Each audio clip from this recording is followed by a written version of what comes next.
Hello, my name is Clayton Boykin, DO PGY3, member of the Family Medicine program in Lawton, Oklahoma, affiliated with OSU. I'm excited to present my quality improvement project, uh, electronic health record capture of diabetic foot exams. I had the pleasure of working alongside my nurse, Chris Wilson, as well as receiving guidance from faculty advisors, Dr. Stroud and Dr. Flournoy.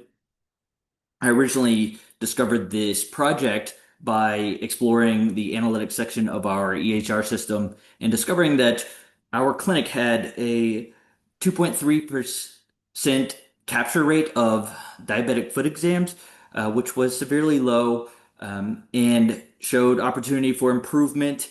I Based on experience and research, there's a large prevalence of diabetes throughout the United States, and moreover, within the state of Oklahoma, given the mortality rate of diabetes ranked seventh worst in the nation.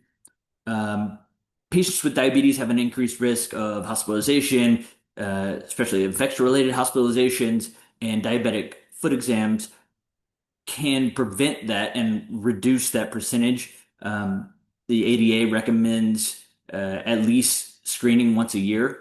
It also highlights a tenet of osteopathy in the relationship reciprocity of structure and function. Um, Additionally, electronic health record capture of critical medical data has the potential to improve continuity of care, cost of care, value-based reimbursement, and patient outcomes.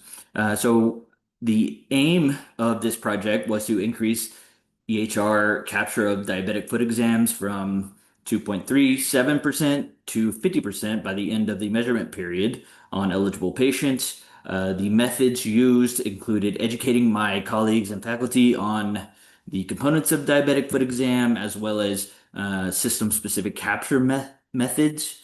Um, of note, I discovered that there was a particular CPT code that seemed to be an easy method of capture. I promoted that as the preference for doing this and built a template to uh, be used within our charting system.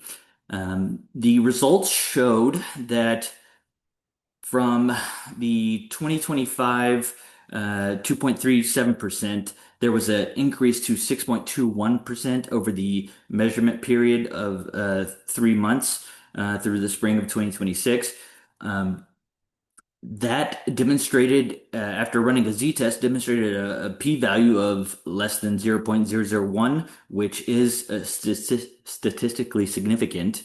Of note, there were some evidence of compounding variables identified during data collection, including exclusion of charts that had been coded with that CPT during the measurement period, as well as inclusion of ineligible visits, like canceled or rescheduled visits. Uh, the results do suggest that there was a measurable effect on EHR capture behavior. However, the project fell substantially short of the 50% goal of capture rate, which indicates that the education and template alone were insufficient for sustaining a large scale change within our system for preventive care documentation. Limitations include the short study, 3 months compared to 12-month baseline, as well as the possible confounding variables. The the likely drivers of improvement were due to building awareness and simplification of the capture pathway. Next steps include coordinating with our analytics team and billing coding department to identify confounding variables that can be eliminated, as well as incorporating best practice alerts and um, benchmarking tools.